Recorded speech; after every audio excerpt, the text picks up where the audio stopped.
I need the money tomorrow. My son Dorian's voice cut through my kitchen like a blade. He wasn't asking.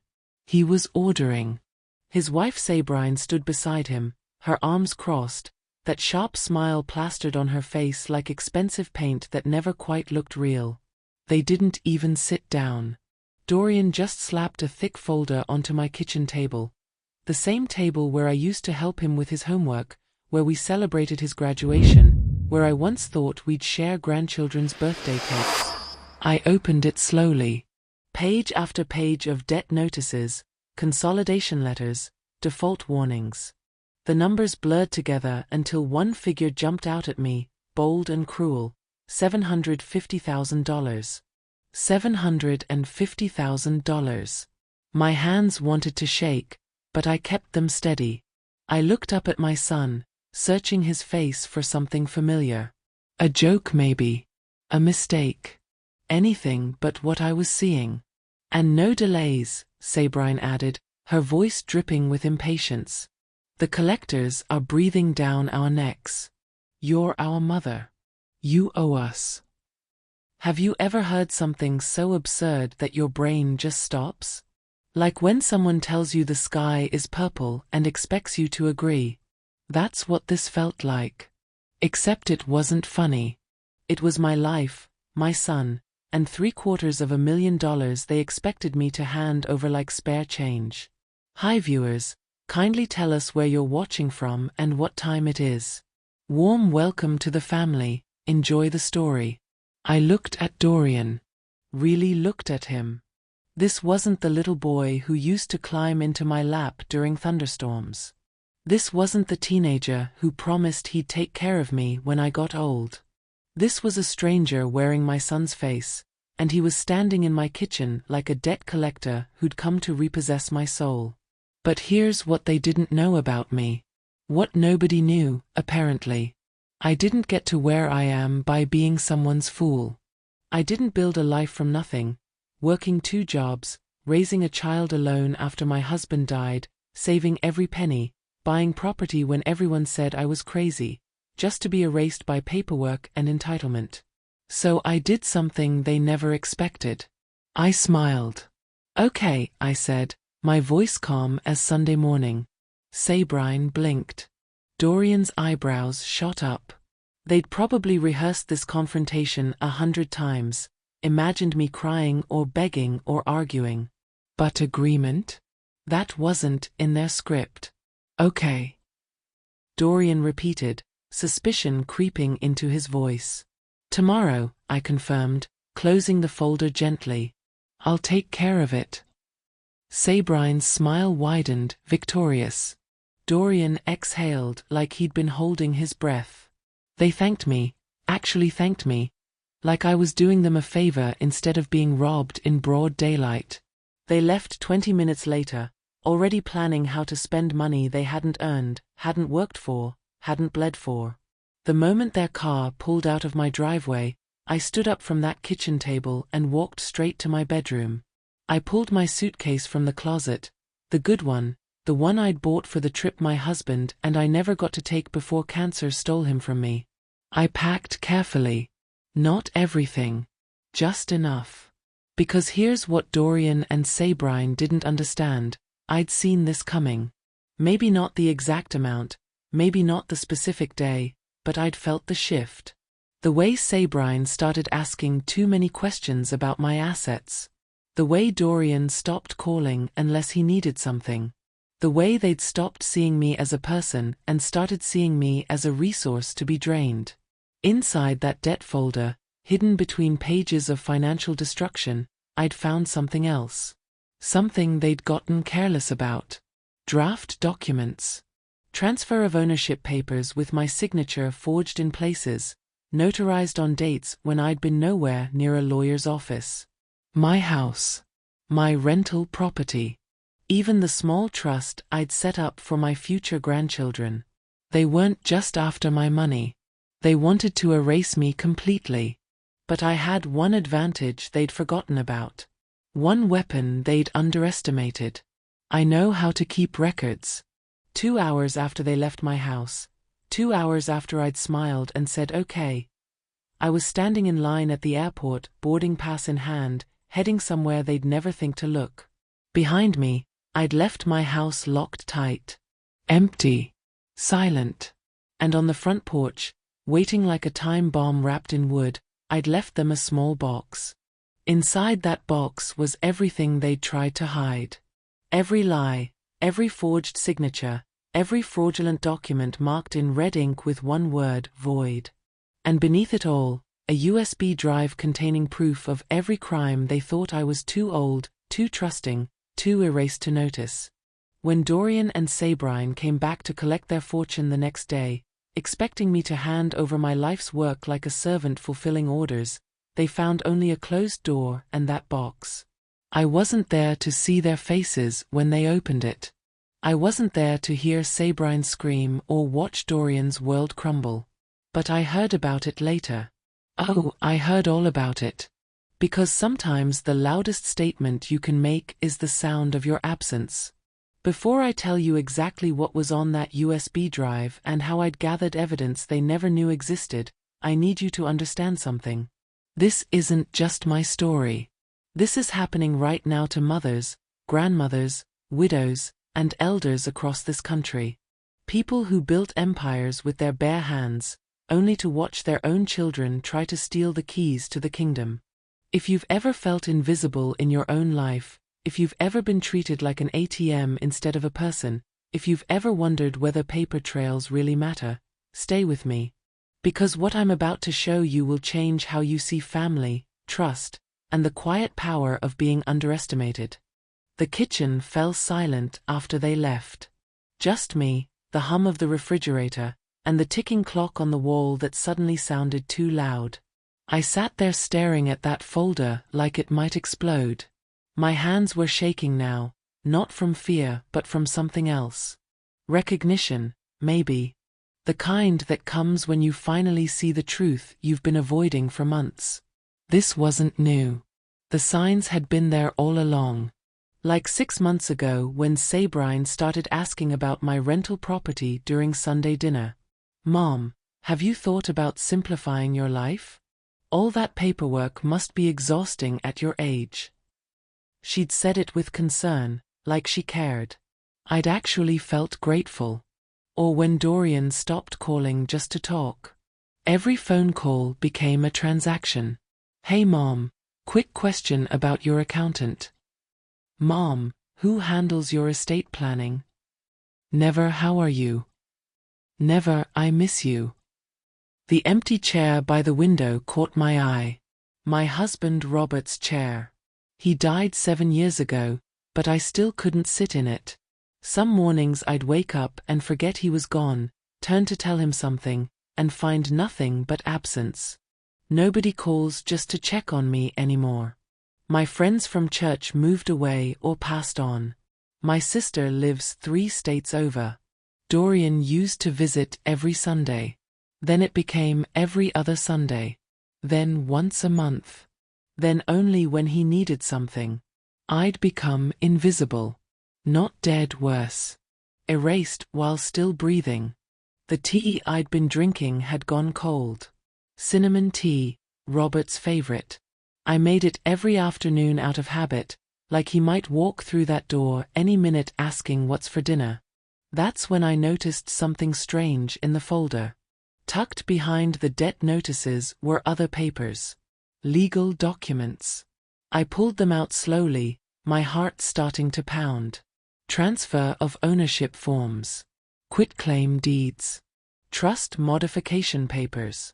My house. The rental property on Maple Street that I'd bought with money from Robert's life insurance. Even the small trust I'd set up for grandchildren I hadn't met yet, all of it being quietly transferred into accounts with Sabrine's name. My vision blurred. Not from tears, I was past crying. From rage so pure it felt like ice in my veins. They'd planned this. Methodically. While smiling at my dinner table. While hugging me goodbye. While calling me Mom, like it meant something. The dates on some documents went back 4 months. 4 months of premeditation. for months of looking me in the eye while plotting to steal my entire life. I thought about all those years working double shifts at the hospital and the grocery store. Coming home with feet so swollen I couldn't take my shoes off without crying. Skipping meals so Dorian could have new school clothes. Saying no to every luxury so he could go to university debt-free. And this is what I got. A son who saw me as an obstacle. A daughter-in-law who saw me as a bank account with a pulse. The loneliness hit me like a physical weight. Heavy. Suffocating. The kind that makes you understand why some people just give up. But then I remembered something Robert used to say, "Marceline, you're not the giving up type. You're the getting even type." I stood up from that table, my legs steadier than they'd been in years, and walked to our bedroom. In the corner, under old blankets and forgotten photo albums, sat my cedar trunk. The one Robert built for me 40 years ago. The one I locked the day he died and hadn't opened since. My hands trembled as I turned the key. The lid creaked open, releasing the smell of old paper and cedar wood and memories. Inside was everything. Original property deeds with both our names. Bank statements going back decades. Receipts. Contracts. Even letters Robert and I wrote to each other when we were building our first rental property.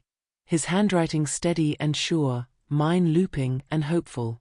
Paper trails. Proof.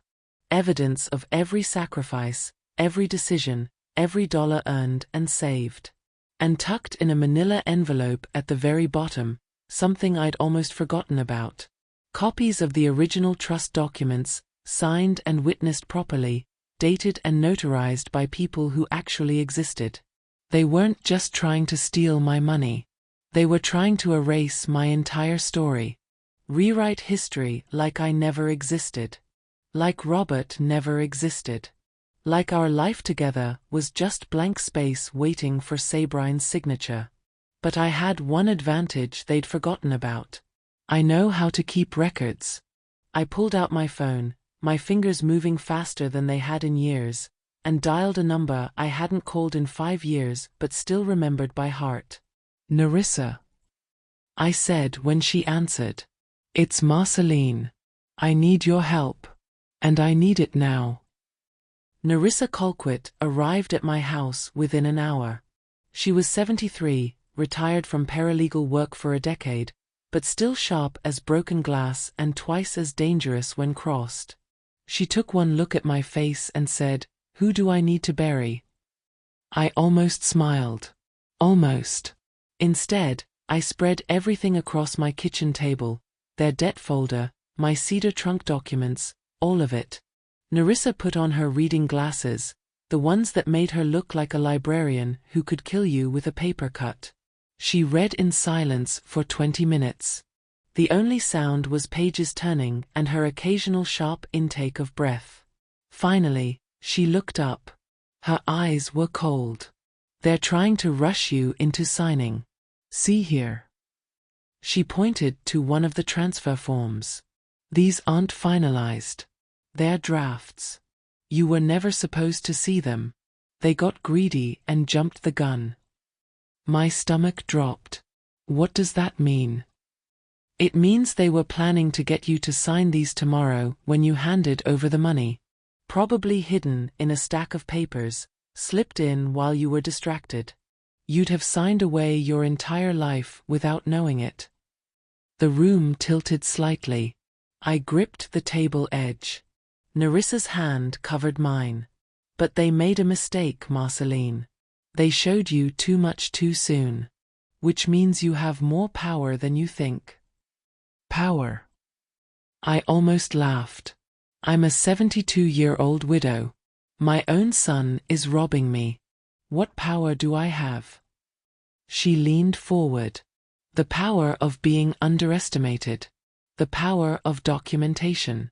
And the power of being one step ahead while they think you're 10 steps behind. Something shifted in my chest. Not hope exactly, more like determination. The kind that feels like steel wrapped in silk. What do I do? Nerissa pulled out her phone. First, we call someone who specializes in this kind of theft. Because that's what this is, Marceline. Elder financial abuse. Fraud. Possibly forgery. She scrolled through her contacts. I know someone. Young, brilliant, relentless. She doesn't lose. Will she take my case? She'll take it the second she sees what they tried to do.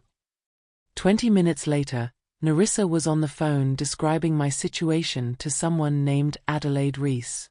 I could only hear Nerissa's side, but it was enough.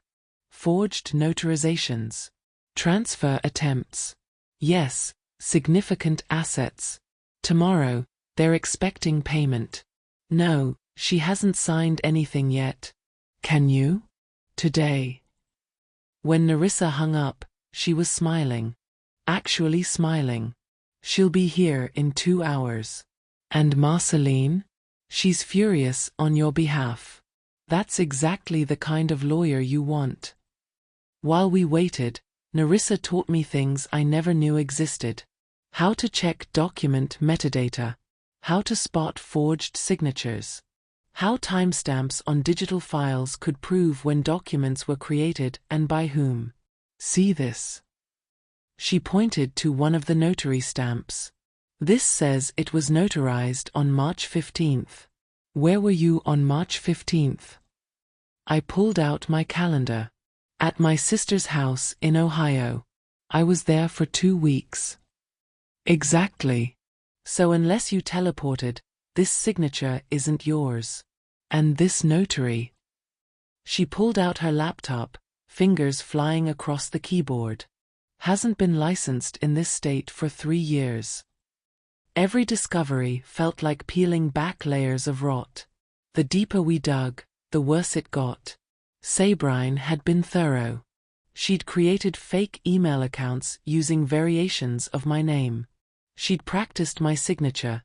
I found evidence of it on scrap paper tucked in the folder. She'd even contacted my bank pretending to be me, asking questions about transfer procedures. This wasn't impulse. This was a long con. By the time Adelaide Reese knocked on my door, I'd moved past shock into something colder. Clarity, maybe. Or purpose. Adelaide was younger than I expected. Maybe 40. With sharp eyes and an even sharper handshake. She sat at my kitchen table like she owned it, spread out the documents, and got to work. She didn't treat me like a victim. She treated me like a witness in a case worth fighting. Mrs. Arundel, she said after reviewing everything, I need you to understand something. What they're attempting is a felony. Multiple felonies, actually. Forgery, fraud, elder abuse. If we pursue this criminally, your son could face prison time. The words hung in the air like smoke. Prison. My son. The boy I raised. But, Adelaide continued, her voice gentler, we don't have to go that route. Not yet. First, we stop them. We freeze every attempted transfer. We build an airtight case. Then we give them a choice. Back off completely, or face consequences they can't imagine. I looked at Nerissa. She nodded. How long do we have? I asked. Adelaide checked her watch. They're expecting you to produce $750,000 tomorrow. Which means they're planning to finalize these transfers tomorrow. We need to move tonight. Tonight. Tonight, I file for an emergency injunction. Tomorrow morning, a judge reviews it. If we're lucky, and with this evidence, we will be, every property transfer attempt gets frozen. They won't be able to touch anything. My heart was racing. And then. Adelaide's smile was sharp enough to cut. Then we watch them panic. Then we collect more evidence of that panic. Then we bury them so deep they'll never try this again. She started making calls right there at my table. Judges, clerks, other attorneys. Her voice was calm but commanding, the kind of voice that made things happen. Nerissa squeezed my hand. You're not alone anymore. But I was already thinking ahead. Past the injunction. Past the legal fight. To the moment tomorrow when Dorian and Sabrine would show up expecting money and find something else entirely. I need to leave, I said suddenly. Both women looked at me. Tomorrow, when they come. I can't be here. I can't face them. Not yet. Adelaide nodded slowly. Where will you go? My sister's. In Ohio. Just for a while. Good, Nerissa said. Let them find an empty house and a locked door. Let them wonder. Let them panic. Adelaide was still on the phone, but she held up one finger, then covered the receiver. Mrs. Arundel, before you go, we need to leave them something. Something that shows you know exactly what they tried to do. A message they can't ignore. I thought about that for exactly 3 seconds. I know what to leave them. Adelaide worked through the night. I know because I could hear her on the phone from my bedroom, where I was supposed to be sleeping but couldn't. Every time I closed my eyes, I saw Dorian's face. Not as he looked now, cold and demanding, but as he used to be. 6 years old with a missing front tooth. 12 years old at his first science fair. 22 years old at his wedding, promising to always take care of me the way I'd taken care of him. Lies. All of it. By 6 in the morning, Adelaide was still at my kitchen table, surrounded by papers and empty coffee cups. Nerissa had fallen asleep on my couch. And I was packing the last of my things into a suitcase I'd bought for a trip Robert and I never took. It's done, Adelaide said when she saw me. Her eyes were red but sharp. Emergency injunction filed. Judge Murphy will review it at 9. She owes me a favor, and she hates elder abuse cases. We'll have our freeze by 10. And if she says no? She won't. Adelaide's certainty was absolute. The evidence is overwhelming. Forged notarizations, fraudulent signatures, timestamps that prove premeditation. Judge Murphy will sign it, and when she does, every property transfer attempt linked to your name gets locked down tighter than Fort Knox. I sat down across from her. What happens when Dorian and Sabrine try to file the deeds? They'll walk into the county recorder's office expecting rubber stamps and congratulations. Instead, they'll be told their documents are under legal review. They won't know why. They won't know by whom. They'll just know they can't move forward. A small, cold satisfaction settled in my chest. How long until they figure it out? Depends on how smart they are. Adelaide leaned back in her chair. Smart people would panic immediately and call a lawyer.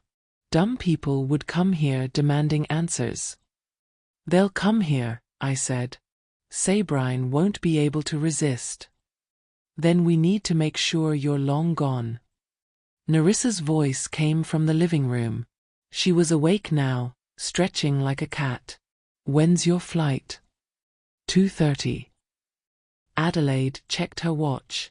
That gives us 8 hours. Here's what we do. At 10, I confirm the injunction. At 11, I prepare your message. At noon, we place it on your porch. At 1, you and Nerissa leave for the airport. At 2, when Dorian and Sabrine show up expecting money, they find exactly what you want them to find. What do I want them to find? I asked. Adelaide smiled. It wasn't a nice smile. The truth. Gift-wrapped. The next few hours blurred together. Adelaide's phone rang at 9:47. She answered, listened, and gave me a thumbs up. The injunction was signed. At 10:15, Adelaide started assembling what she called the package. She made photocopies of every fraudulent document, then marked each one in red ink with the word void. She burned everything onto a USB drive, the metadata reports, the timeline of attempted fraud, copies of the injunction, even screenshots of Sabrine's fake email accounts. "This is your nuclear option," she explained. "Everything they tried to do, catalogued and timestamped. If they ever try anything again, you drop this on a prosecutor's desk and walk away." At 11:30, I wrote a note in my own handwriting. Just one sentence: "You tried to erase me, but paper remembers. And so do I." Adelaide read it and nodded. "Perfect. Not threatening. Just factual. They can't claim harassment or intimidation. You're simply stating what they already know." We placed everything in a small wooden box, the kind you buy at craft stores for $5. Nothing fancy. Nothing expensive. Just a plain wooden box that would sit innocently on my porch like a forgotten package. At noon exactly, Adelaide set it outside my front door. "Don't lock the screen door," she said. "Make it easy for them to find. We want them to open it right there on your porch where neighbors can see." "Why?" "Because rage is loud. And when they open this box and realize what's inside, they're going to lose control. We want witnesses." At 12:30, Nerissa loaded my suitcase into her car. I took one last look at my house. 43 years I'd lived here. 43 years of memories in every corner. The kitchen where Robert proposed. The bedroom where Dorian took his first steps. The porch where we'd watched thunderstorms and planned impossible dreams. "You'll come back," Nerissa said gently. "This isn't goodbye. It's strategy." But it felt like goodbye. It felt like everything I'd built was slipping through my fingers. "I raised him," I whispered. "I gave him everything. How did I raise someone who could do this?" Nerissa didn't answer right away. She just held my hand while I stared at the house that suddenly felt like someone else's memory. Finally, she said, "You raised him right. What he became after that, that's on him. And on her. You can't blame yourself for other people's choices." At 1 p.m., we drove away. I watched my house disappear in the rearview mirror, that wooden box sitting on the porch like a ticking time bomb. "They'll be there by 2, Adelaide had said. "Sabrine won't wait. She'll want her money and her signatures immediately. She's not patient." I imagined them pulling up in Dorian's car, walking up my front steps, knocking on the door, waiting, knocking again, then seeing the box. Sabrine would open it. She was always the bold one, the one who took what she wanted without asking. And when she saw what was inside, "I wish I could see their faces," I said. Nerissa glanced at me. "No, you don't.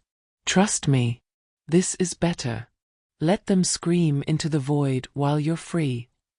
At the airport, I bought a magazine I'd never read and a coffee I didn't drink. We sat at the gate, waiting for my flight to board, and I felt nothing. Empty, maybe. Or just numb. Then my phone rang. Unknown number. I answered without thinking. "Hello. Mrs. Arundel?" A man's voice. Professional. Careful. "This is Daniel Kershaw. I'm an attorney representing your son Dorian and his wife Sabrine. They asked me to reach out regarding a substantial financial matter they discussed with you yesterday." My heart stopped. They'd already called a lawyer. "I'm at the airport," I said calmly. "On my way to visit family." Long pause. "The airport?" "Yes. Why?" Another pause. Then careful words. "Mrs. Arundel, my clients are at your home right now. They seem to believe you agreed to provide financial assistance today. They're quite upset that you're not there." I could hear shouting in the background. Sabrine's voice, shrill and furious. "I said I'd take care of it," I replied. "And I did. I'm sorry. Tell them to check the box." I hung up. Nerissa was staring at me, eyebrows raised. They found it, I said.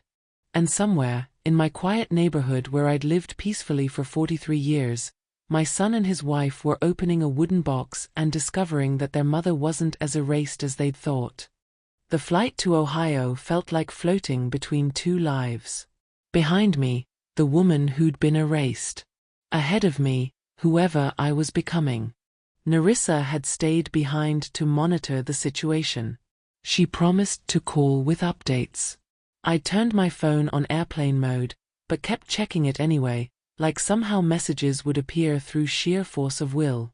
3 hours in the air. 3 hours of thinking about that box. About Dorian's face when he realized what he'd lost. About Sabrine's rage when she understood she'd underestimated me. When the plane landed, I had 7 missed calls and 14 text messages. The first voicemail was Dorian. His voice shaking. "Mom, what is this? What did you do? Call me back. Right now." The second was Sabrine. Not shaking. Screaming. Pure venom wrapped in words I won't repeat. The third was the lawyer again, Daniel Kershaw. "Mrs. Arundel, we need to discuss this situation immediately. My clients are alleging you've made false accusations." I deleted the rest without listening. Then I saw Nerissa's messages. They opened it at 2:17. Neighbors heard the screaming from 3 houses away. "Sabrine threw the box at your front door. Left a dent. They're calling everyone. Panicking. Beautiful. Adelaide says the injunction is solid. They can't touch anything." I called Nerissa back. She answered on the first ring. "Marceline, how was the flight? Tell me everything." She laughed. Actually laughed. "Oh honey, it was spectacular." Mrs. Chan across the street recorded part of it on her phone. Sabrine was screaming about slander and harassment. Dorian was just standing there looking like his world ended. Which technically it did. What happened after? They left around 3. Drove away fast. Then the lawyer calls started. They hired Daniel Kershaw. He's expensive but not particularly good. Adelaide already talked to him. He knows they don't have a case. He's just collecting billable hours while they panic. And the properties? Everything's frozen. Locked down tight. They tried to go to the bank this afternoon. Got shut down immediately. Adelaide had already contacted your bank this morning with copies of the injunction. Your accounts are flagged. Nobody can access anything without your direct, in-person authorization. Something loosened in my chest. Not relief exactly. More like the first full breath I'd taken in 24 hours. What happens now? Now. Nerissa's voice turned serious. Now we wait. We let them squirm. We let them make mistakes. And we document everything. Every threatening call, every accusation, every attempt to access your assets. It all becomes evidence. Evidence for what? For whatever comes next. Could be a settlement. Could be criminal charges. Could be a restraining order. Depends on how stupid they want to be. My sister Martha picked me up from the airport. She's 2 years older than me, softer around the edges, but with the same steel spine our mother gave us both. She hugged me for a long time in the parking garage, not saying anything. Just holding on like I might disappear. "I can't believe he did this," she finally whispered. "I can," I said. And I meant it. That night, at Martha's kitchen table, I told her everything. Every detail. Every document. Every moment of betrayal. She listened without interrupting, her hands wrapped around a coffee cup that had gone cold an hour ago. When I finished, she said, "What are you going to do?" "I don't know yet." "Do you want him in jail?" The question hit me like cold water. Did I My son in prison? Orange jumpsuit and concrete walls and a mother who put him there? I want him to understand what he almost destroyed, I said finally. I want him to feel what I felt. And I want to make sure he never tries this again. That's not revenge. That's justice. Is there a difference? Martha smiled sadly. Yeah. Revenge feels good in the moment. Justice feels good forever. Over the next week, Adelaide called every other day with updates. Dorian and Sabrine were unraveling. Their lawyer was pushing for a meeting. They wanted to discuss a resolution. Which means? I asked. Which means they know they're screwed and they want to negotiate before this goes criminal. What do they want? According to Kershaw, they want you to drop the injunction, sign a statement saying this was all a misunderstanding, and never speak of it again. In exchange for what? They walk away. No more attempts on your property. No more contact. I was quiet for a long moment. That's it? They try to steal everything I own, and they just want to walk away. That's what they're asking for. What do you think I should do? Adelaide's voice hardened. I think you should squeeze them. They tried to erase you, Marceline. They forged your signature. They faked documents. They planned this for months. The only reason they're sorry is because they got caught. So you think criminal charges? I think you have leverage. Use it. They pay your legal fees. They sign legally binding agreements never to contact you or contest your estate. They withdraw every claim, and they do it in writing with penalties so severe they'll never dare try again. And if they refuse? Then we go to the prosecutor. I already have a contact there. She's been waiting for a case like this. Elder financial abuse is her specialty, and she wins. But here's what nobody was asking. What did I want? Did I want my son in prison?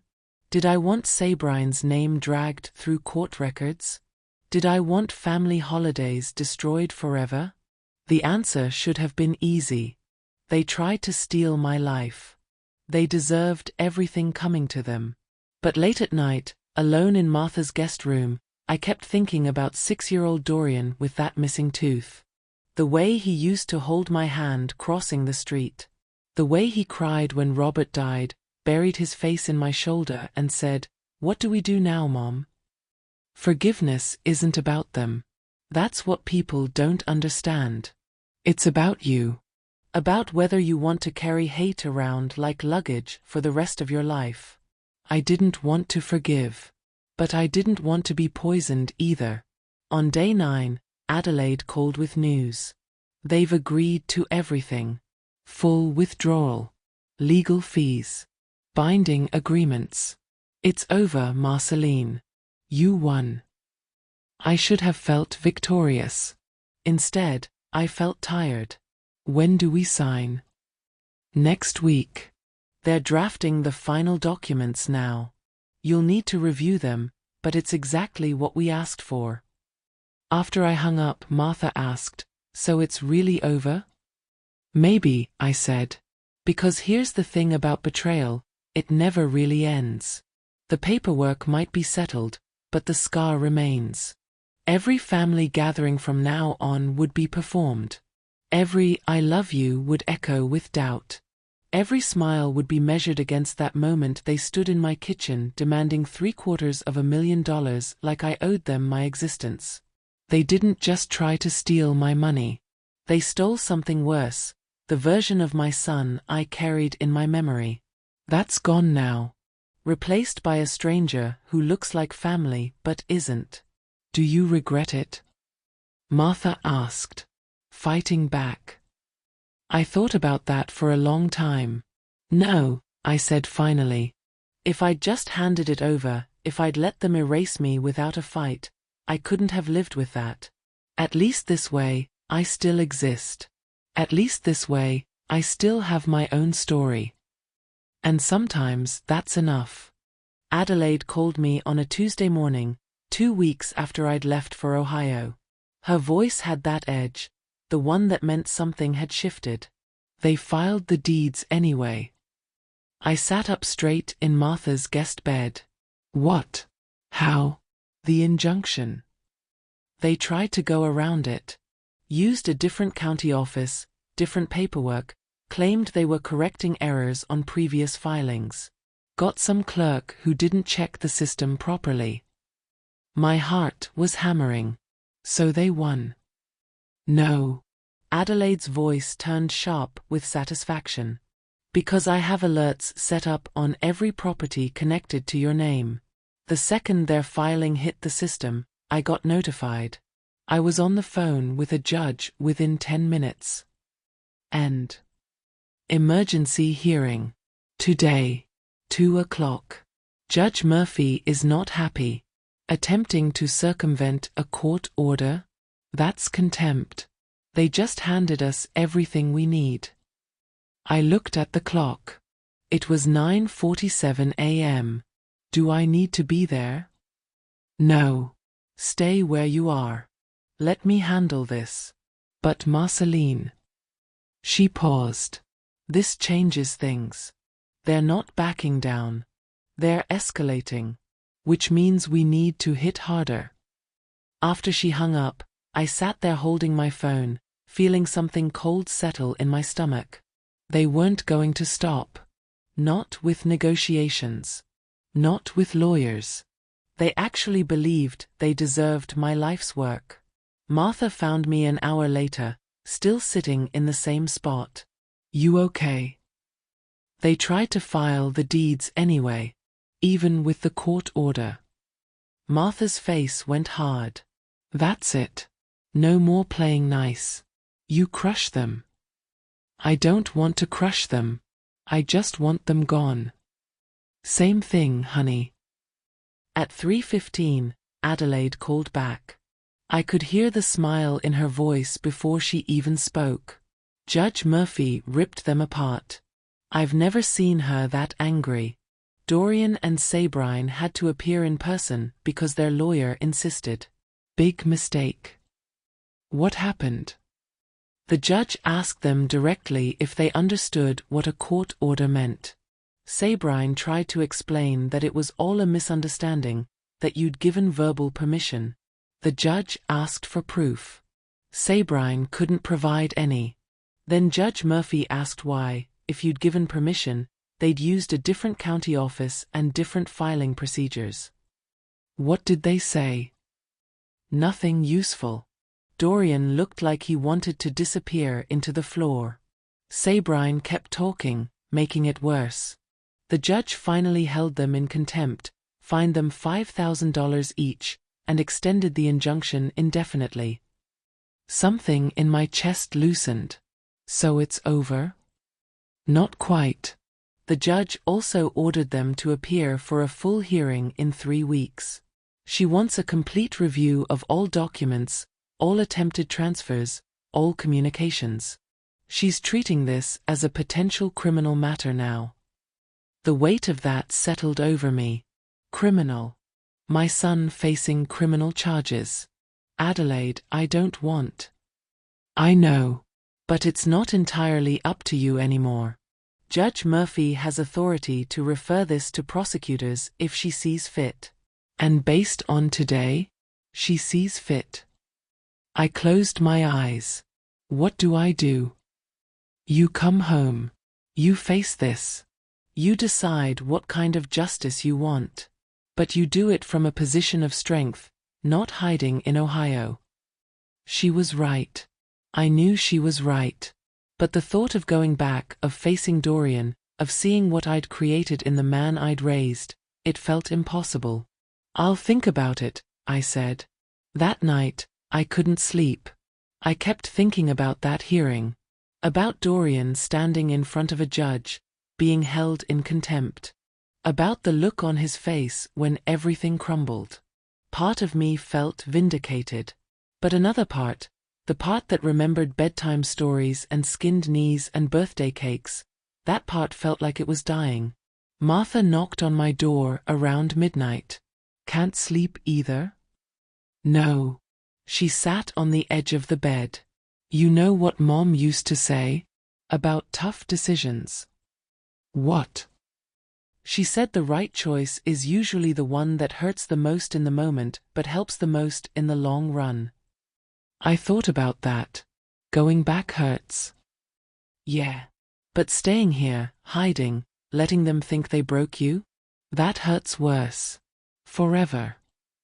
At 6 a.m. the next morning, I booked a flight home. Not because I was ready. Not because I'd forgiven anything. But because Martha was right. I couldn't let them think they'd erased me. Adelaide picked me up from the airport 3 days later. She looked tired but determined. Ready? She asked. No. Good. Neither are they. We drove straight to her office, where she'd prepared everything for the upcoming hearing. Files. Evidence.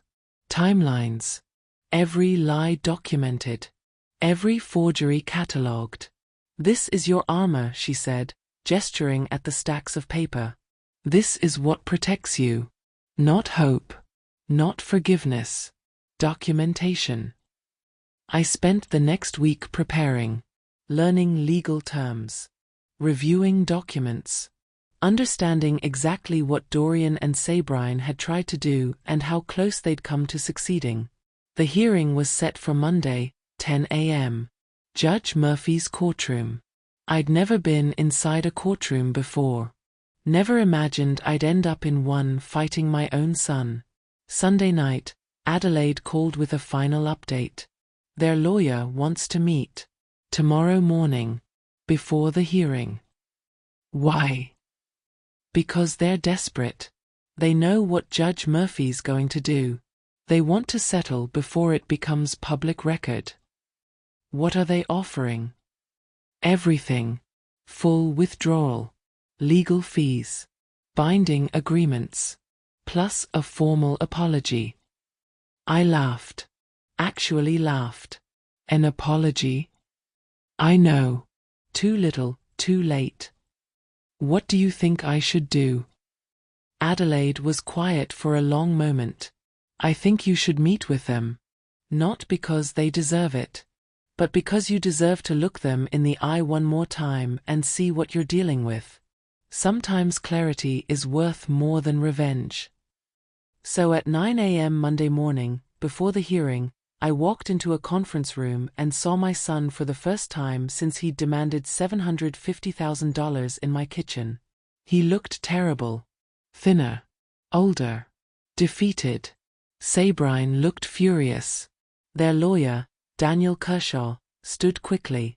Mrs. Arundel, thank you for agreeing to meet. I didn't sit down. Just stood there, looking at Dorian. Waiting for him to say something. Anything. He couldn't meet my eyes. Sabine finally spoke. This has all gotten out of hand. We never meant for it to go this far. You meant to steal my house, I said quietly. You meant to forge my signature. You meant to erase me. That's not, we were just, she faltered. I looked at Dorian. Say something. He finally looked up. His eyes were red. I'm sorry, Mom. For what? Specifically. For everything. That's not an apology. That's a placeholder. Try again. Kershaw stepped forward. Mrs. Arundel, perhaps we could. I'm talking to my son. Not you.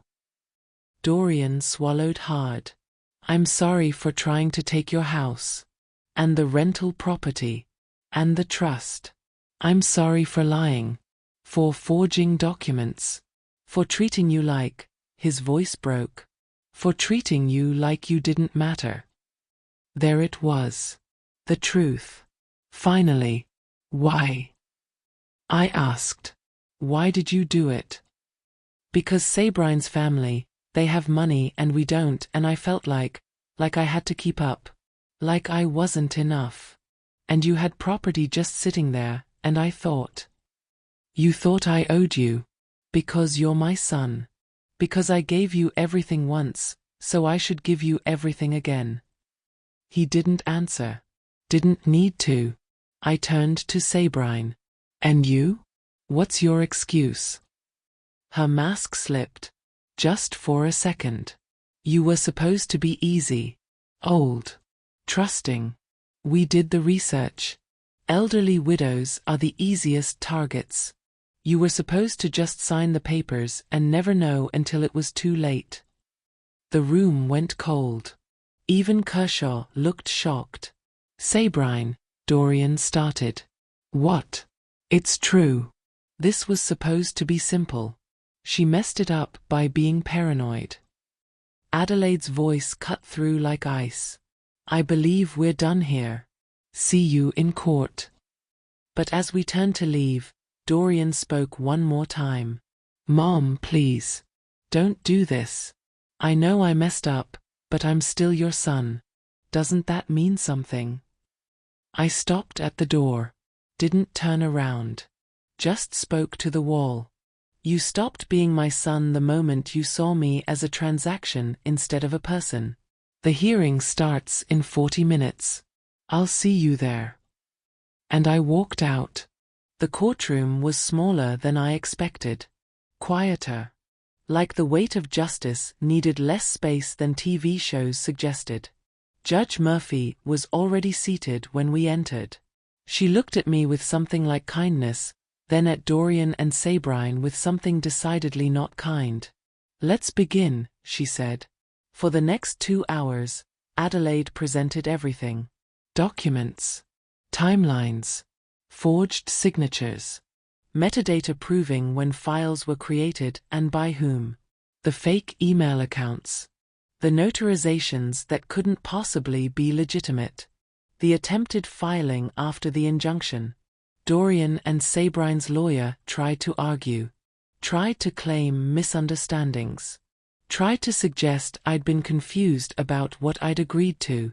Judge Murphy shut him down every time. Mr. Kershaw, your clients attempted to transfer property ownership using forged documents. That's not a misunderstanding. That's fraud. Keep going, Ms. Reese. When Adelaide finally finished, the judge leaned back in her chair and looked at Dorian. Mr. Arundel, I've been on the bench for 17 years. I've seen every kind of theft, every kind of scam.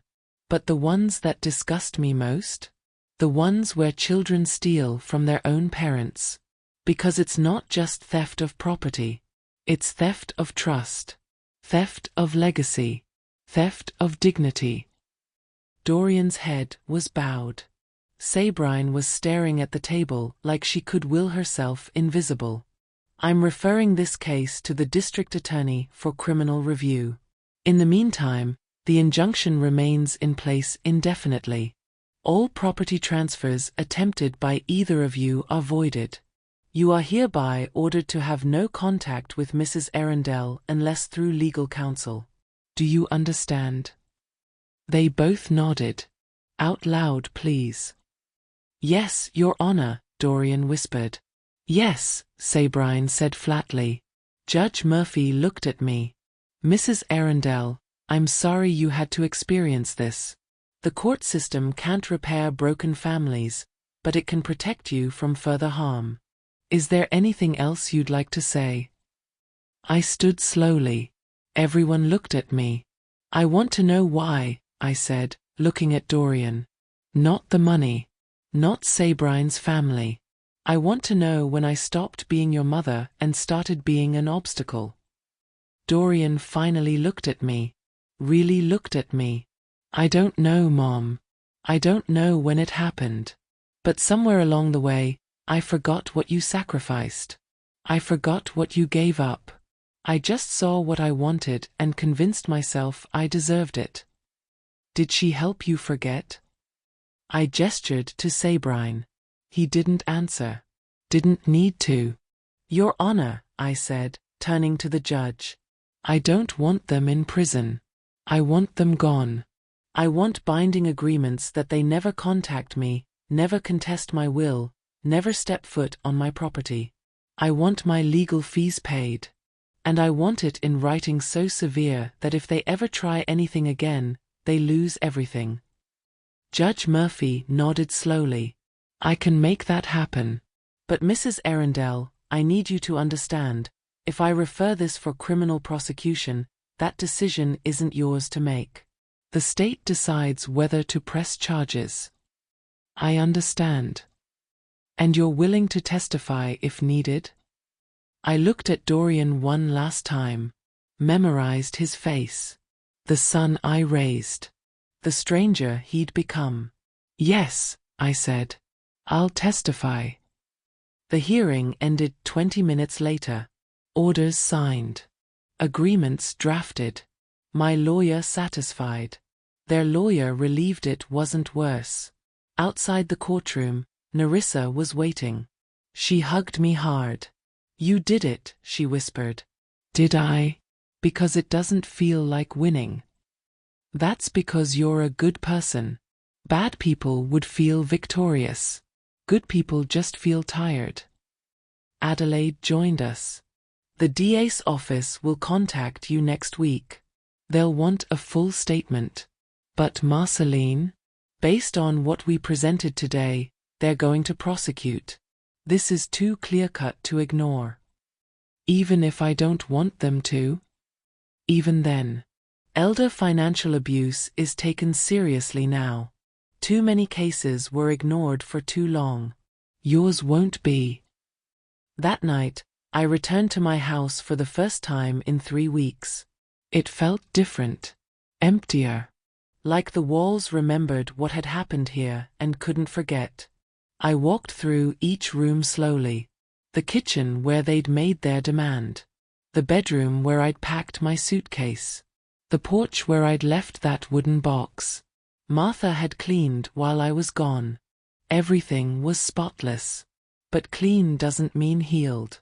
I sat in Robert's chair for the first time in 7 years. It didn't feel wrong anymore. Just sad. My phone rang. Unknown number. I almost didn't answer. "Mom." Dorian's voice. Broken. Desperate. "You're not supposed to call me," I said. I know. But I need you to understand something. Please. Just listen." I should have hung up. But I didn't. "I loved you," he said. "I still love you. I know I destroyed that, I know I can't fix it, but I need you to know, I loved you. Somewhere under all the greed and stupidity and selfishness, I loved my mom. I just forgot how to show it." Tears were running down my face. I hadn't cried since this started. Not once.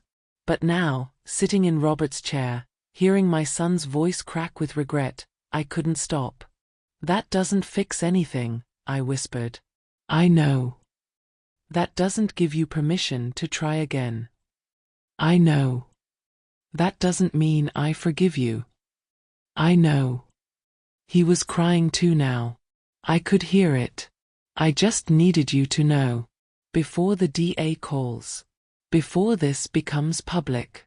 Before I lose you forever. I needed you to know I loved you." Past tense. No. Present. I love you. I just don't know how to be your son anymore.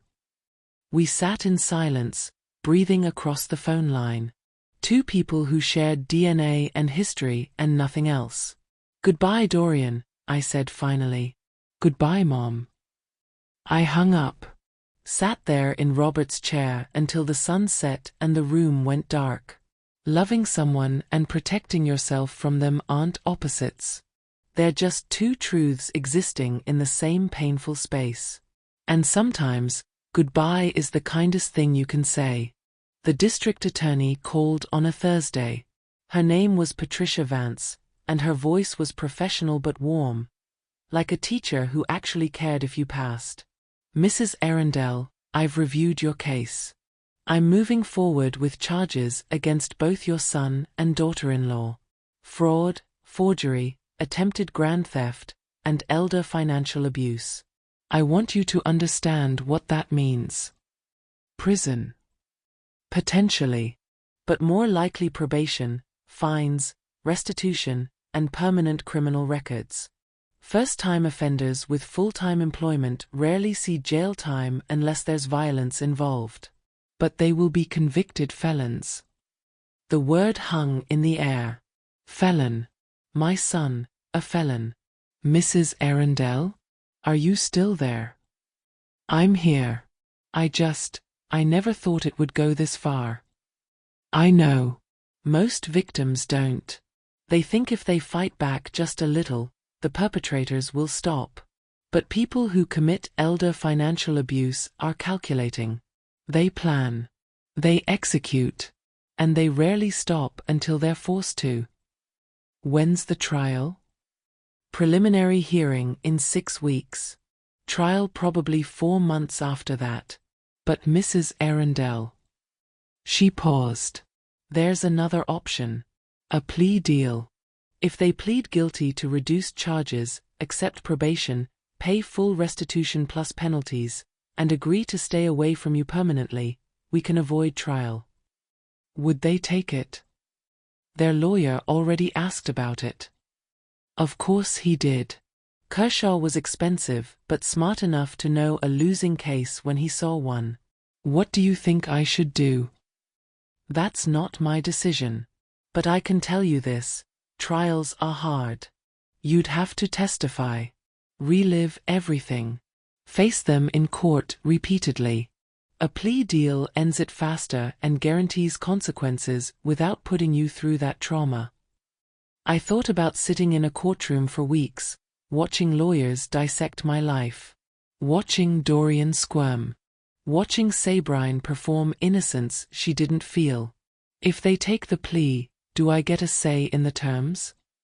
Within reason, yes. What do you want? I want them to admit what they did. In writing. No excuses. No misunderstandings.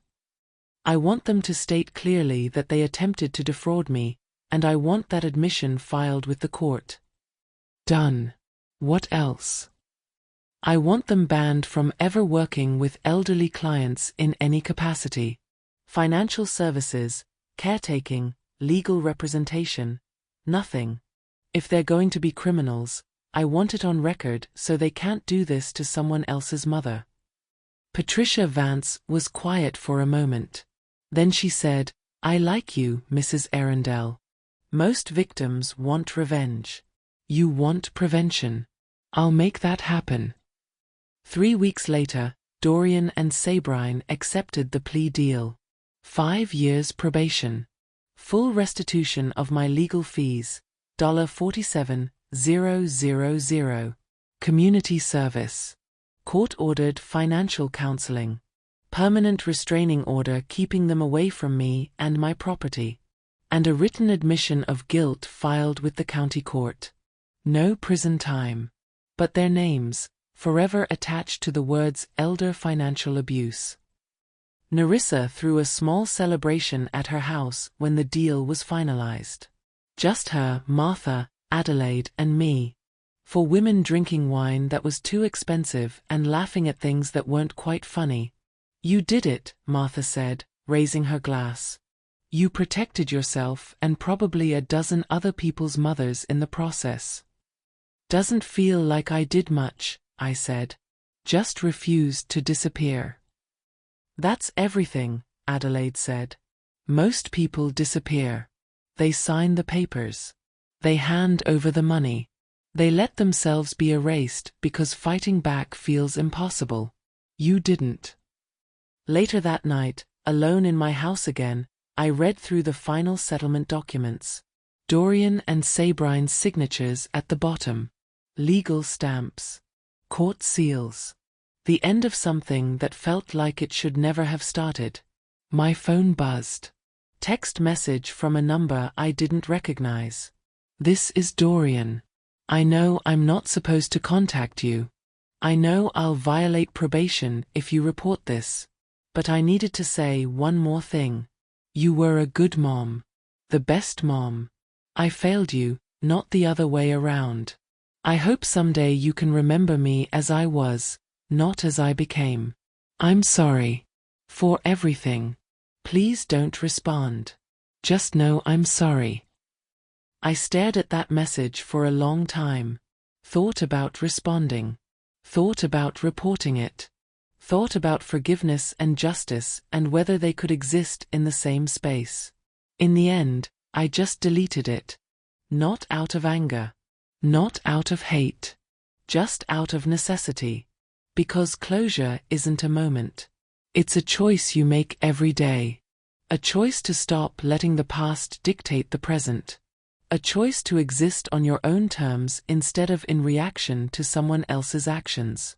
2 days later, something unexpected happened. A woman knocked on my door. Mid-50s, nervous energy, holding a folder that looked disturbingly familiar. Mrs. Arundel? My name is Grace Chen. I'm your neighbor from 3 houses down. I witnessed what happened on your porch that day, with your son and the box. I remembered. The woman Nerissa mentioned had recorded the screaming. I'm sorry you had to see that, I said. No, I'm grateful I saw it. Because my daughter and son-in-law have been asking me to sign papers. Transfer my house into a trust they'll manage. They say it's for estate planning, but after seeing what happened to you, I got suspicious. My blood ran cold. Have you signed anything? Not yet. They're pushing hard. Said I need to decide by next week. I don't know what to do. I don't know who to trust. I opened my door wider. Come in. I know some people you should meet. 3 hours later, Grace Chen left my house with Adelaide's business card, Nerissa's phone number, and a list of warning signs to watch for. She also left with something more valuable, permission to protect herself. Thank you, she said at the door. Thank you for fighting. It gave me courage to question. After she left, I sat in my kitchen, the same kitchen where this whole thing started, and felt something shift. Not happiness exactly, but purpose. Maybe this wasn't just about me. Maybe surviving wasn't enough. Maybe the point was to make sure other people survived too. I called Adelaide. I want to do something with my story. I don't know what yet. But I want other women, other elders, to know they don't have to disappear. What are you thinking? Maybe a foundation. Maybe just a website with resources. Maybe I volunteer with elder advocacy groups. I don't know. But I didn't go through all this just to hide in my house for the rest of my life. Adelaide was quiet for a moment.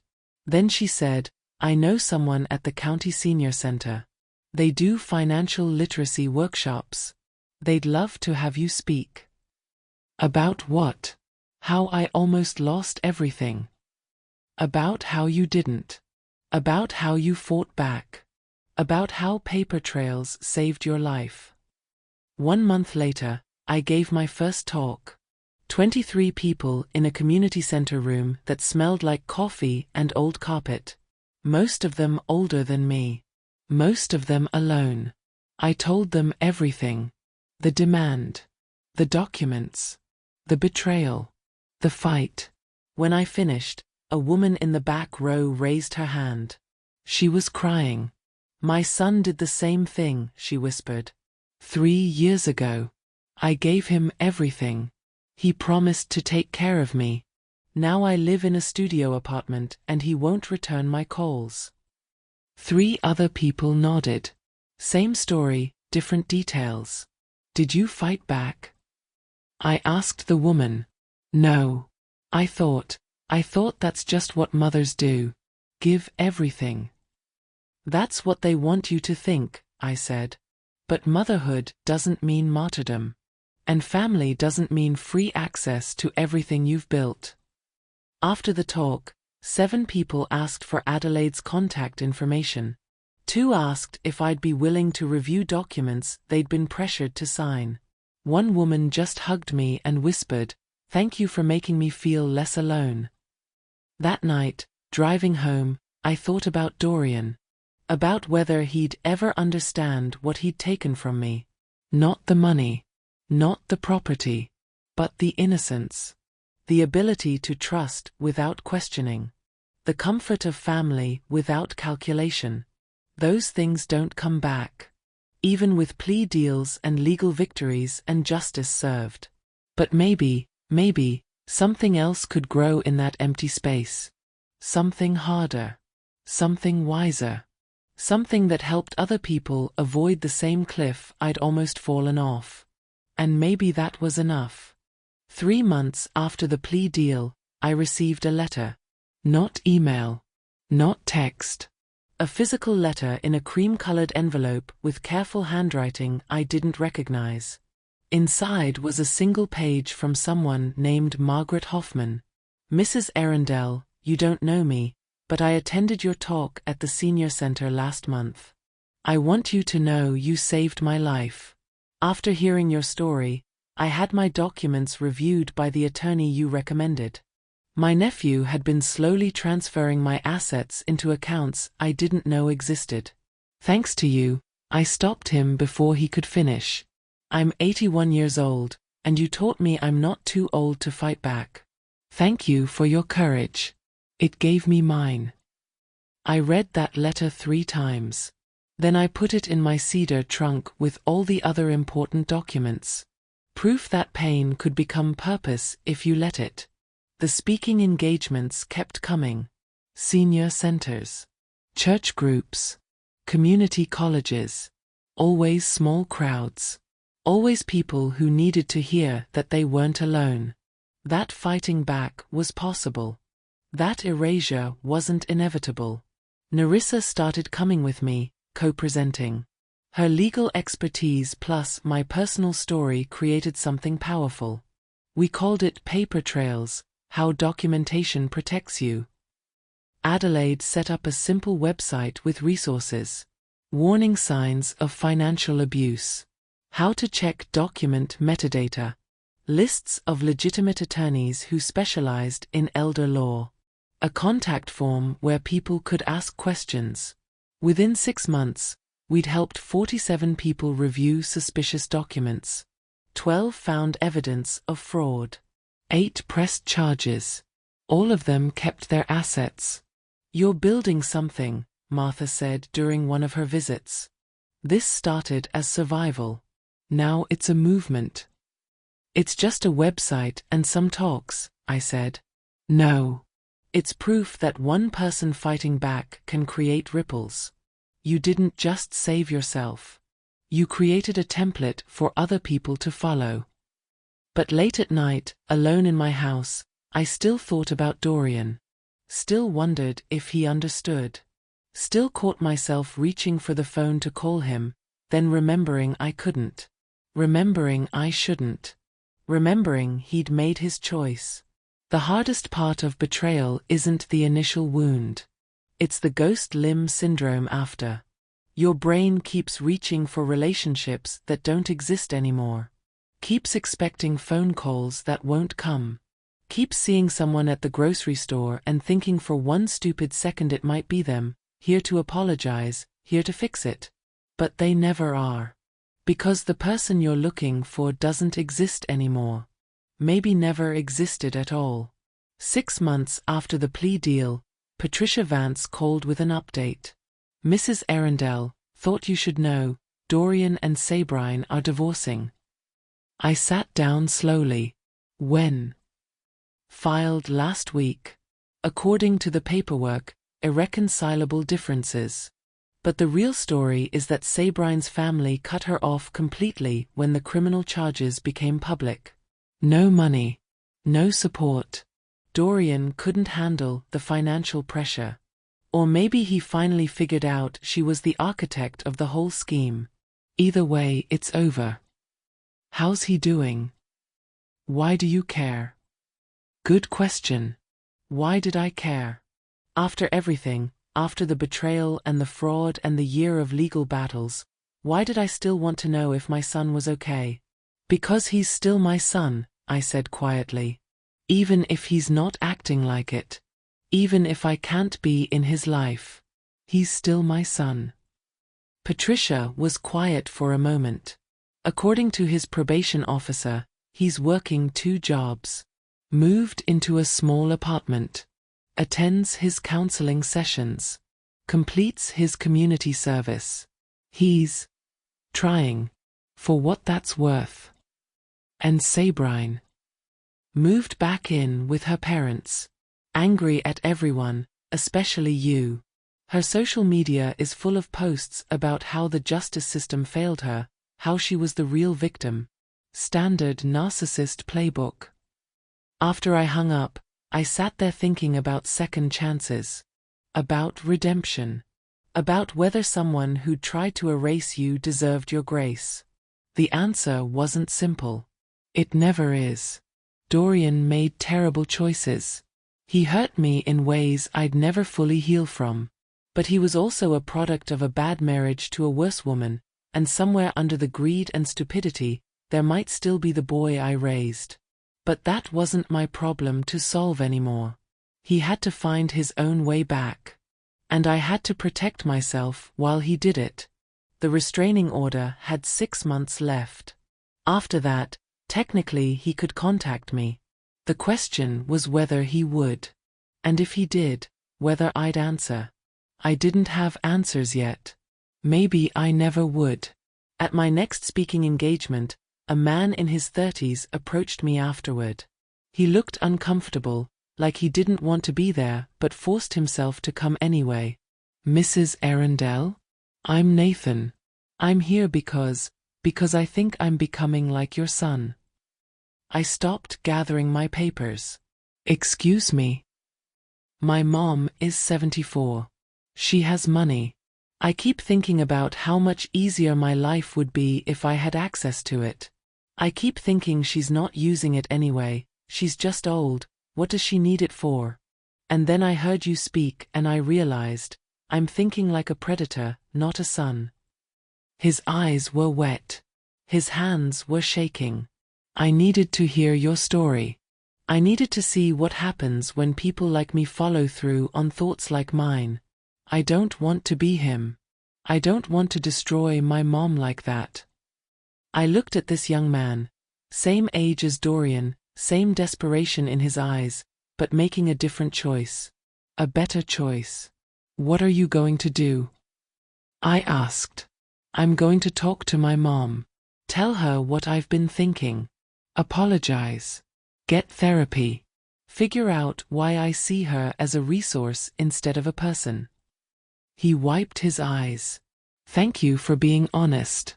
For not sugarcoating what your son did. For showing the consequences. It woke me up. After he left, Narissa looked at me. That's why we do this. One person. One person today. Another next week. Eventually, maybe we prevent what happened to you from happening to someone else. That's all we can do. Plant seeds and hope they grow. That night, I updated my will. Not out of paranoia. Not out of spite. Just out of clarity. Everything would go to charity. Organizations that helped elder abuse victims. Legal funds for people who couldn't afford attorneys like Adelaide. Foundations that taught financial literacy to vulnerable populations. Dorian's name didn't appear anywhere. Not as heir. Not as beneficiary. Not as anything. If he ever found his way back, it wouldn't be through inheritance. It would be through relationship. The way it should have been all along. Martha reviewed the updated will and nodded approvingly. Good. Don't leave loose ends. Don't give anyone ammunition for a contest. Do you think I'm being too harsh? I asked. No. I think you're being smart. Love doesn't mean leaving yourself vulnerable. It means setting boundaries that protect everyone involved. A week later, I received another letter. This time I recognized the handwriting immediately. Dorian's. I almost threw it away without opening it. Almost. But curiosity won out. Inside was one sentence: "I heard you're speaking to people about what happened. I'm glad. You should. Maybe someone will listen to you better than I did." That was it. No apology. No plea. No manipulation. Just acknowledgement. I folded the letter and put it away. Didn't respond. Didn't need to. Sometimes the best closure is just knowing the other person finally understands what they took from you, even if they can't give it back. A year after everything started, I stood in my kitchen. The same kitchen where Dorian had demanded $750,000, and felt something unexpected. Peace. Not happiness. Not forgiveness. Just peace. The kind that comes when you realize you've done everything you could, protected everything that mattered, and survived what tried to break you. The settlement money from Dorian and Sabrine's restitution had been deposited months ago. I'd used part of it to set up the foundation, official now, with non-profit status and everything. The Arundel Foundation for Elder Financial Protection. Adelaide served as legal counsel. Narissa ran the educational programs. Martha handled the administration. We'd helped 216 people review suspicious documents in the past year. 53 had found evidence of fraud. 41 had pressed charges. Dozens more had simply learned to protect themselves better. One woman sent us a photo of her grandson in handcuffs with the caption, "Thank you for teaching me that family doesn't mean free access to my bank account." That photo lived on my refrigerator now. Proof that saying no could save your life. The speaking engagements had grown too. Community centers. Libraries. Even a TED-style talk that got recorded and posted online. 12,000 views and counting. Comments from all over the world. My daughter did this to me. My son stole everything. I thought I was alone. Nobody was alone. That was the point. The erasure happened in silence. The solution was volume. But the question I got asked most often was always the same: do you regret fighting back? Do you wish you'd just given them the money and kept the relationship? My answer never changed. No. Because the relationship I'd have kept wasn't real. It was performance. And I'd have spent the rest of my life wondering when they'd come back for more. Fighting back didn't destroy my family. It revealed what my family had already become. Today was different though. Today I was giving a talk at the courthouse, the same courthouse where everything had been settled. Judge Murphy had invited me to speak at a legal conference about elder financial abuse. As I walked up the courthouse steps, I saw someone I wasn't expecting. Dorian. He was standing off to the side, not approaching, just watching. He looked better than the last time I'd seen him. Healthier. More present. Like he'd finally stopped running and started facing what he'd done. Our eyes met. He didn't wave. Didn't smile. Just gave a small nod. Recognition without expectation. I stopped walking. Narissa, who was beside me, followed my gaze. "You want me to call security?" she asked quietly. "No. He's allowed to be here. It's a public building. That doesn't mean you have to acknowledge him." She was right. I could walk right past. Pretend I hadn't seen him. Continue into the courthouse and give my speech and never look back. But something made me walk over instead. Not forgiveness. Not reconciliation. Just curiosity about who he'd become in the year since I'd last seen his face. "Mom," he said quietly when I was close enough. His voice cracked on that single word. "You're violating the restraining order," I said. Not angry. Just factual.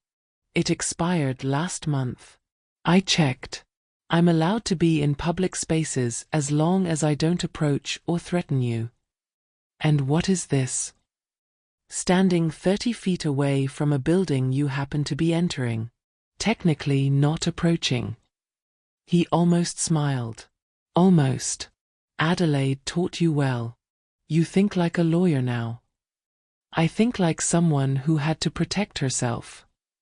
The silence stretched between us like the Grand Canyon, vast, unbridgeable, carved by time and erosion. I saw your talk, he finally said. The one online. I've watched it probably 50 times. Why? Because I needed to hear what I did from your perspective. I needed to see your face when you talked about the betrayal. I needed to, his voice broke. I needed to understand what I almost destroyed. Almost. I raised an eyebrow. You did destroy it, Dorian. Whatever we were, we're not that anymore. I know. He looked down at his hands. I'm not here to ask for forgiveness. I'm not here to rebuild something that can't be rebuilt. I'm here because I wanted you to know that I'm different now. Not fixed. Probably never fixed. But different. What does different look like? Therapy. 3 times a week. I've learned I have something called financial trauma from growing up poor, even though you never let me feel poor. And Sabrine, she knew how to exploit that. Knew exactly what buttons to push. It doesn't excuse what I did. But it helps me understand why I let her push me that far. I thought about that. About how we're all products of our wounds. About how hurt people. About how understanding doesn't equal absolution. I'm glad you're getting help, I said. I mean that. I also wanted you to know, I read about the foundation. About all the people you've helped. Grace Chin came to my workplace last month. She's managing the office building where I work maintenance. She told me you saved her from her daughter. Said you gave her Adelaide's number and Adelaide found proof of fraud. He shook his head. You turned the worst thing I ever did into something that helps people. I don't know how to process that. I didn't do it for you. I did it so no other mother would have to sit at her kitchen table holding a folder full of betrayal and wonder if she mattered. I know. But the result is the same. You took my crime and turned it into other people's salvation. His eyes were wet. I'm proud of you, Mom. I know I have no right to be. I know I lost the privilege of pride. But I am. I'm proud of who you became after I tried to erase you. My throat tightened. Of all the things he could have said, that was the one I wasn't prepared for. I need to go, I said. I have a speech in 15 minutes. I know. I won't keep you. He started to turn away, then stopped. Mom? One more thing. I'm moving. Taking a job in Colorado. Fresh start. I won't be in town anymore. You won't have to worry about running into me at the grocery store or seeing me at community events. I'm giving you your space back. Colorado. Yeah. Solar panel installation. Good pay. Clean work. Honest work. He almost smiled. Turns out I'm good with my hands when I'm not using them to forge signatures. Dorian. You don't have to say anything. I just wanted you to know. And I wanted to say, one last time, I'm sorry. For everything. For the greed. For the betrayal. For seeing you as an ATM instead of the woman who gave me life and raised me and loved me even when I didn't deserve it. I'm sorry I became someone who needed to hear that from a courtroom judge instead of understanding it on my own. He turned and walked away. Didn't look back. Didn't wait for a response. I stood there watching him go, this man who used to be my son, wondering if I'd ever see him again. Wondering if I wanted to. Nerissa touched my arm gently. You okay? I don't know. Ask me later. The speech went well. 47 attorneys, judges, and legal advocates listened as I told my story. Not just the betrayal, the whole arc. The discovery. The fight. The victory. The purpose that came after. When I finished, Judge Murphy stood and said something I'll never forget. Mrs. Arundel represents what we, as officers of the court, should be fighting for. Not just justice in the courtroom, but prevention in the community. She didn't just survive financial abuse, she created a roadmap for others to avoid it entirely. That's the future of elder advocacy. Not reaction, but prevention. The applause was polite but enthusiastic. Afterward, 12 people asked for information about the foundation. 5 wanted to volunteer. 3 wanted to donate. One young prosecutor pulled me aside and said, "My grandmother went through something similar. She didn't fight back. She just disappeared into poverty and shame. Thank you for showing people there's another way." That night back home, I sat in Robert's chair and thought about closure. About whether it was something that happened to you or something you created for yourself. Seeing Dorian today should have felt worse. Should have felt like tearing open old wounds. But instead, it felt like confirmation. Confirmation that I'd made the right choices. That protecting myself was worth the cost. That motherhood didn't mean accepting destruction. My phone buzzed. Text from Adelaide. Judge Murphy wants the foundation to present at the state legal conference next month. All expenses paid. Opportunity to reach 500 attorneys. You interested? I typed back, yes. Because this was my life now. Not defined by what was taken from me, but by what I'd built after. Not erased by betrayal, but clarified by it. Martha called an hour later. How was the speech? Good. Really good. And? I heard through Narissa you saw Dorian. I did. How do you feel? Honestly? Lighter. Like some weight I didn't know I was carrying just lifted. That's closure, honey. Real closure. Not the dramatic movie kind. Just the quiet realization that you're okay without them. After we hung up, I opened my cedar trunk one last time. Pulled out the documents that had saved me. The original deeds.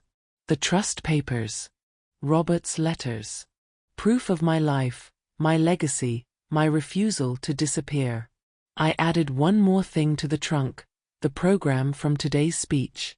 My name listed as keynote speaker. Proof that erasure had failed. Then I closed the trunk and locked it. Not hiding these documents.